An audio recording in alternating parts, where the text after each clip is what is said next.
Gabi, handa lagi tumulong kahit walang kapalit. Sino pa ba ang tutulong sa ating kapwa? Si Serrano Channel lang nangunguna sa gawa. Kahit na kinakapos, okay. Yon, magandang umaga mga katropa. Isang mapagpalang araw po sa inyong lahat. Siyempre, good morning. Ako po ay naghatid ng aking kapatid sa Provincial Hospital. Siya po ay magpapacheck up kasi mahigit na 1 linggo yung kanyang pananakit ng ulo at sabi nga ay ang kanyang katawan ay mahihina. So ito, pabalik naman po ako ngayon ng labo at mamaya ay may sasamahan tayo upang magpa-medical isa sa ating mga kabarangay. So ayan, maraming salamat po Panginoon sa araw-araw na paggabay mo sa aking bawat biyahe at syempre sa aking mga pasahero. Ayan, nawa ay lagi niyo po akong bigyan ng kalakasan at kaginhawahan ng kaisipan sa aking pagmamaneho. Maraming salamat po sa lahat ng biyayang pinagkakalob ninyo sa amin sa araw-araw. So yan mga katropa, lagi po tayo mag-iingat sa bawat biyahe. So dito na ako ngayon sa bayan ng Talisay at maya-maya abangan natin yung mga mangyayari ngayong buong maghapon sa akin po namang pang-araw-araw. So tara, biyahe na tayo guys.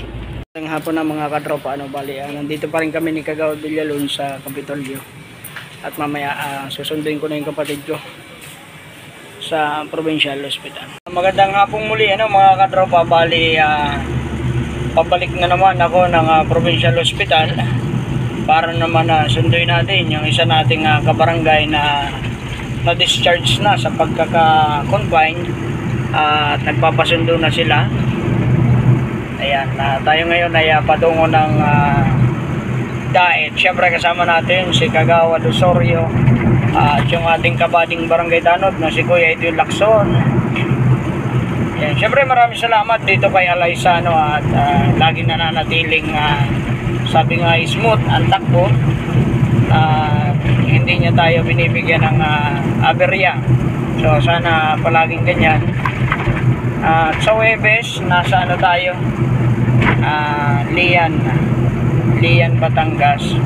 So di ko lang sure kung tuloy na pero yun yung schedule ko. So let's go muna tayo mga katropa. Medyo madilim ang kapaligiran Ayan. So ito yung unit natin Ayan.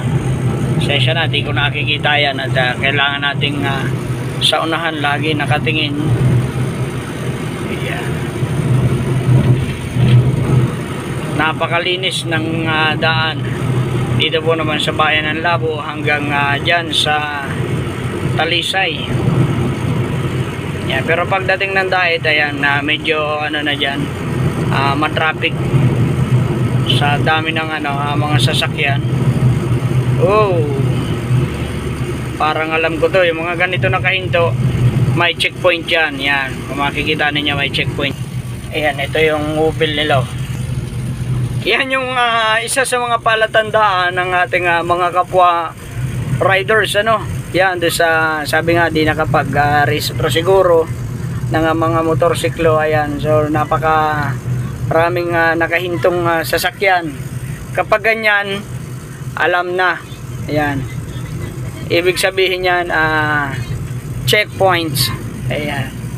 Ayan parang parang piyestahan sa tabi ng daan. Ayan.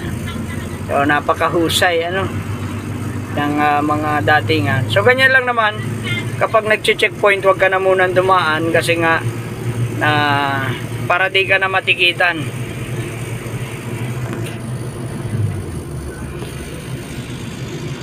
Yan. Pero mas mainam yung rehistrado yung ating motor at syempre may lisensya tayo. Yan. Kasi mahirap pagdating sa hindi natin mga inaasahang pangyayari na talaga namang pwede tayong masagi o makasagi kasi hindi natin alam ang mga aksidente, di ba? Kahit anong ingat natin mga katropa, kung ang kasalubong naman natin o nasa likodan natin ay sabi nga ay mga reckless. So yan, napakalawak ng kalsada na dito sa Binsons, ano. Yan talagang winaway-dining na ng gobyerno. Kaya lang sabi ko nga, dapat pag ganito na kalapad ang kalsada, konting ingat. Ayan o. At yun na nga mga katropa, bali nandito na tayo ngayon sa Provincial Hospital. Ayan, syempre nagsasakay na yung ating susunduin. Ayan, lagi na lang puno itong provincial, ano.